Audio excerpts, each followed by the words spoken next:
दोस्तों, मैं डॉक्टर गीता अवस्थी नई कहानी के साथ आपसे मुखातिब हूँ। कहानी का शीर्षक है दीदी। दोस्तों, ऐसा होता है कभी कभी कि पारिवारिक माहौल ऐसा बन जाता है, सामाजिक व्यवस्था कुछ इस तरह से बनी हुई है कि लड़की को कानूनन सारे अधिकार प्राप्त होने के बाद भी परिवार में वो स्थिति नहीं प्राप्त हो पाती जो उसे होनी चाहिए। कहानी का शीर्षक है दीदी। इसी प्रश्न को इसमें उठाया गया है कि हमारी सामाजिक व्यवस्था को भी बदलना चाहिए। गांव जाते समय मन उल्लास से भरा था। रास्ते के बाग बगीचे, खेत खलिहान सब जैसे मेरा इंतजार कर रहे थे। जी करता था कि हर पेड़ पौधे से लिपट कर समय के अंतराल की कैफियत दूं।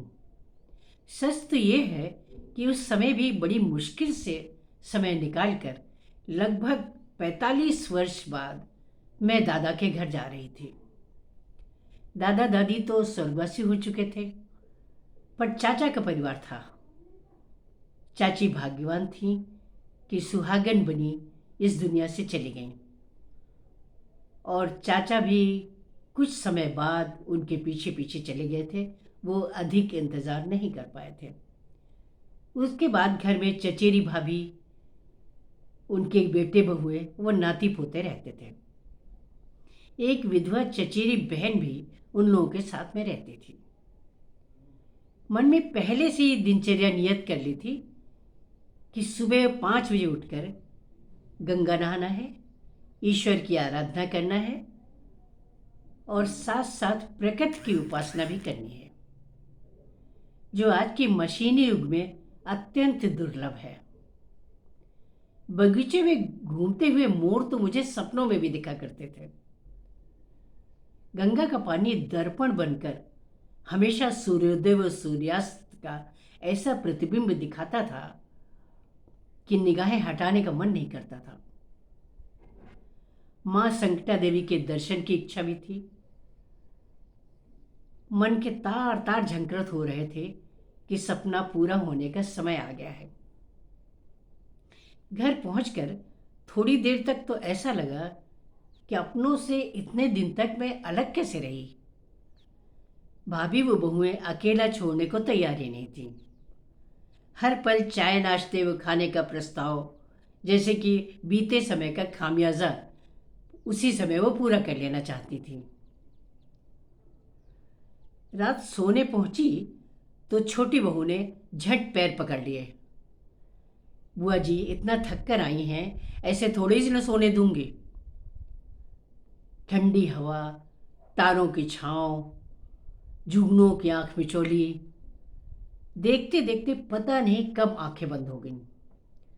सुबह गंगा नहाने पहुंची तो बच्चे वो बहुएं साथ में थे। बच्चे बोलते जा रहे थे, दादी इधर मत नहाने आना, यहाँ पानी गहरा है। आपको अंदाज नहीं है, इसलिए आप किनारे पर बैठकर नहा लीजिए, हम बीच में से नहा कर आते हैं। Child is the father of the man वाली उक्ति सार्थक समझकर मुझे हंसी आ गई थी। नहाने के बाद बहू ने झट से मेरे कपड़े उठा लिए थे। मन स्नेह से भीग गया था। अभी भी गांव में कुछ ऐसी परंपराएं हैं जिनमें बड़ों के प्रति सम्मान निहित है। देखकर मन भर आया था। दोपहर खाना खाने बैठी ही थी कि सहमी सहमी सी चचेरी बहन सामने खड़ी थी। मुझे आत्मग्लानि सी हुई थी कि 24 घंटे में मैंने उनसे मिलने की कोशिश क्यों नहीं की थी। अचानक दीदी बोली थी, मुन्नी मुझे भी 2 रोटी दे दो, आज नहाया नहीं है तो इन लोगों ने मुझे खाना नहीं दिया है। कैसे नहाती, किसी ने कुएं से भरकर मुझे पानी ही नहीं दिया और पानी में भर नहीं पाती हूँ। हाँ हाँ दीदी आओ, मेरे साथ खाओ, मैंने कहा था। पर किसी की पदचाप सुनकर दीदी डरी डरी सी आंखें लिए चुपचाप चली गई थी। मन इतना उलझ गया था कि खाने में क्या क्या बना था मुझे कुछ याद नहीं था। दोपहर थोड़ा आराम करने लेटी थी तो जानबूझकर आंखें बंद कर ली थी कि सोया जानकर कोई डिस्टर्ब ना करे। विचार के घोड़े रुकने को तैयार ही नहीं थे। दीदी की हालत ऐसी क्यों बनाई गई है, ये गुत्थी सुलझ ही नहीं रही थी।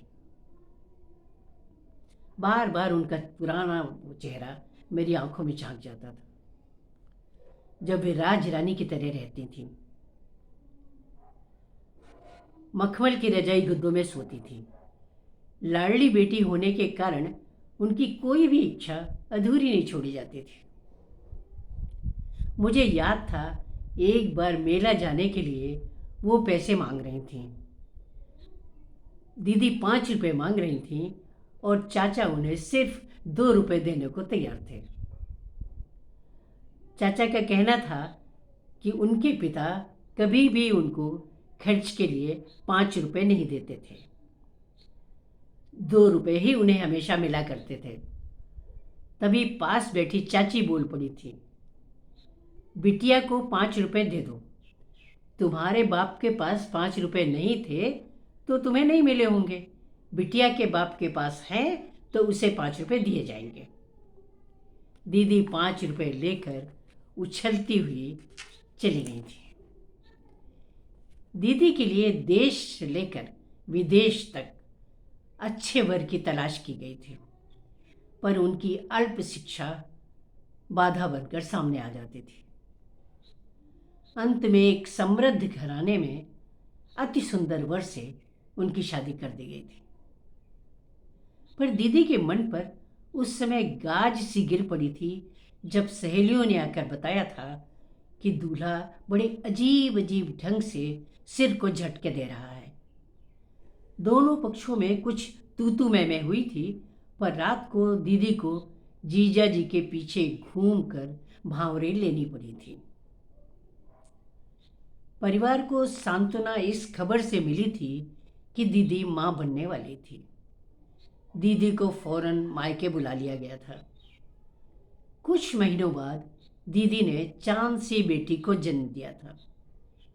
बेटी का मुख देखकर दीदी सब कुछ भूल गई थी। उन्हें खुश देखकर चाचा चाची भी खुश थे।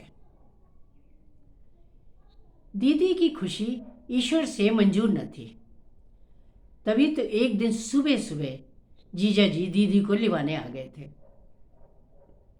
इधर दीदी की विदाई की तैयारियां शुरू हुई और उधर जीजा जी ने मेरे 5 वर्षीय भाई को पास के कुएं में उठाकर फेंक दिया था।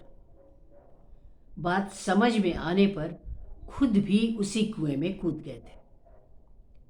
कोहराम मच गया था। एक तरफ दीदी बेहोश हो गई थी और दूसरी तरफ मेरी मां, जिनका बेटा उनके आंचल से छीन लिया गया था। होश में आने पर मां ने कहा था, जवान बेटी का दुख मेरे दुख से ज्यादा गहरा है, और मां अपने आंसू पी गई थी।